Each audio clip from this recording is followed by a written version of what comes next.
What's up everyone, I'm Polo, back with some more League things. Today we're going to be doing a bit of a different video. We're going to be doing a top 5 Kindred tips and tricks for mainly newer players, but some returning players and stuff that may be interested in this as well.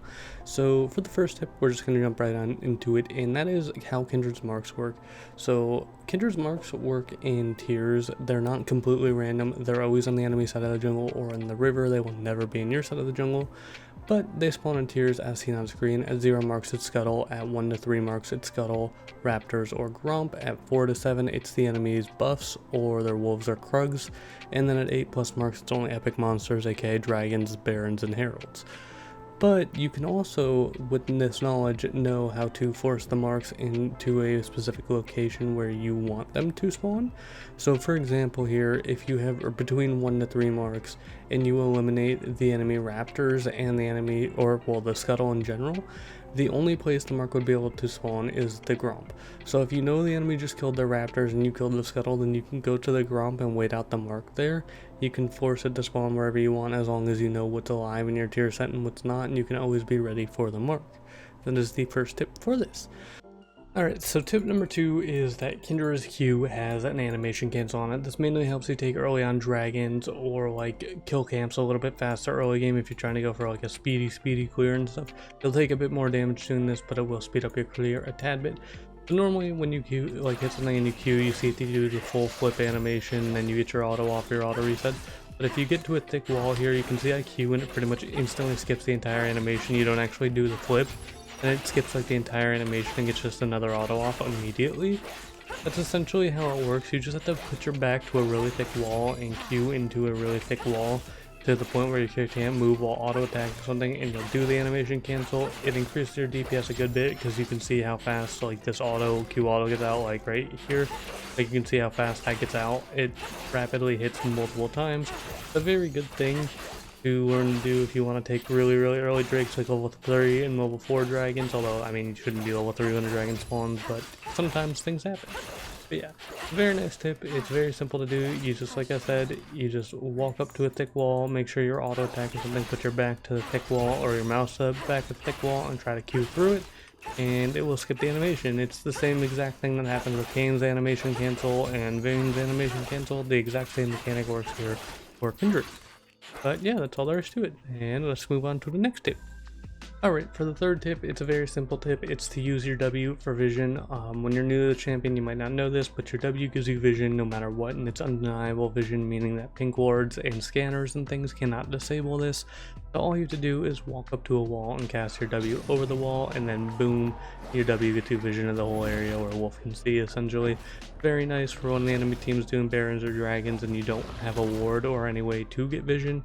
It works very well. All you gotta do, again, just W over the wall. As you can see, there's no ward or anything there, just my W gets me the whole vision. It'll work anywhere. It's not anything specific, any wall it works over. You can do it here, you know, just very simple tip. All you gotta do is press W over a wall and you get vision. That's all there is for that tip. Now moving on to number 4. Alright, so tip number 4 is also a very simple thing, and it's mainly just going to be explaining to you how you should use your E. A lot of people ask me why I use my E so late on the kill, like when the enemy is like half HP and things, and the reason for that is because of this. Let me spawn a second dummy really quick and I will show you. Put one here, and we'll put one here. Okay, so if I use my E at the start and then auto 3 times, then 2 times afterwards, you can see the total damage I did was 968. So if I auto twice here and then use my E and then let my full E proc, you can see I do more damage doing that because your E does more damage based on how low the enemy's HP is. So the lower the health the enemy's HP, the more damage your E will do. So if you use it when they're low, you will get more damage off of it. It's an execute, it does missing health damage, so you want to get them, you want to chunk them a little bit to make sure that you get the maximum use out of your E. This also works even further well because Kindred's E also scales with crit at a certain point to make it so after with a certain amount of crit, when the enemy's at a certain percentage of HP, you'll do even more damage to them. So for example, when you have no crit, it's at 15% HP, your E will essentially crit. So if I were to get this dummy really low and then I E, and then I fully proc my E, you can see my E crit right there, even though I have no crit chance. So yes, the lower the enemy HP you can get them to, the better. This crit ratio on your E scales with half of your crit chance, and it starts at a base 15%. So example being, if you have 100% crit, you would do 15% plus 50% of your crit equals 65%. So if the enemy is below 65% HP, your E will crit. That's how that works. Very simple, very basic, but it's not very common knowledge when you're new to the game. So yeah. Now moving on to the last and final tip, we'll just do it right here as well. Last and final tip is essentially that your ult can stop anybody from taking any objective. You can use this very easily to steal objectives or do anything like that. So all you gotta do is essentially get this low enough to be in smite kill range. So you can see it's at 400 HP, smite does 450 damage. If I ult here, my smite does no damage and it doesn't, like, it just does nothing there. That's because your ult will keep anything alive, literally anything. It can be a jungle camp, it can be an enemy, and like blah blah, doesn't really matter. The only exception to this are things that are essentially already dead, like, you know, Ion passive, Tibbers when Annie is dead.